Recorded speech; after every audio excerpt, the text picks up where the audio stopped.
მოგესალმებით, გამომდინარე იქიდან, რომ დაახლოებით 4 წელია ჩემი Facebook Messenger-ი ერთ იგივე კითხვებით არის სავსე და მიუხედავად იმისა, რომ დაწერილ ტექსტს ვაკოპირებ, მაინც გადავწყვეტე, რომ ჩავწერო პატარა rilsi და თუ ვინმეს ეძებთ, აი ამ rilsis მიხედვით იმოქმედოთ და იცოდეთ რა ნაბიჯი რისმე უნდა გადადგათ.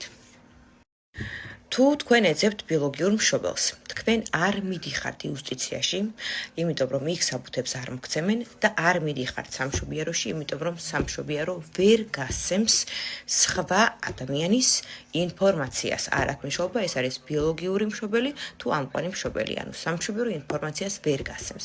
ინფორმაციას გასცემს ტრაფიკინგის სააგენტო, რომელიც მდებარეობს საბურთალოზე 109 ნომერში, უნდა მიხვიდეთ იქ, დაწეროთ განცხადება და მოითხოვოთ დაბადების სააქტო ჩანაწერში მითითებული პირველადი სახელი და გვარი. თქვენ გჭირდებათ მხოლოდ და მხოლოდ პირადობის მოწმობა და არ გჭირდებათ მშობლის ნებართვა თუ ხართ სრულწლოვანი ადამიანი.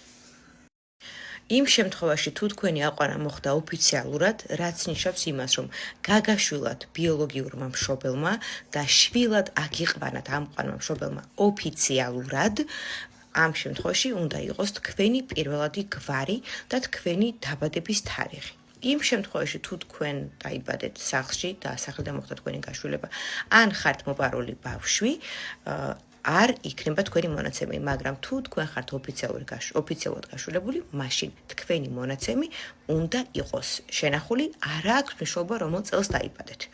ამიტომაც ითხოვთ დაბადების სააქტო ჩანაწერში მითითებულ პირველად სახელს და გვარს, ანუ თქვენ ითხოვთ თქვენს მონაცემს, თქვენ მოგცემენ თქვენს პირვანდელ გვარს.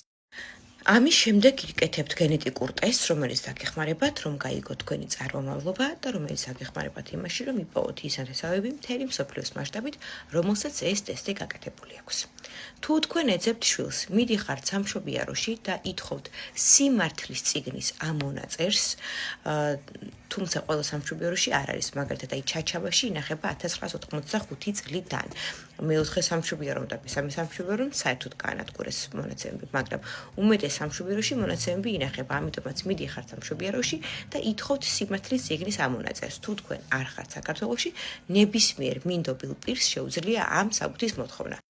თუ თქვენ სამშობიაროში გითხრას, რომ ბავშვი გარდაიცვალა, მაგრამ ამაში ეჭვგებარებათ. მიდიხართ იუსტიციის სახლში და ითხოვთ ბავშვის დაბადების და გარდაცვალების ცნობას.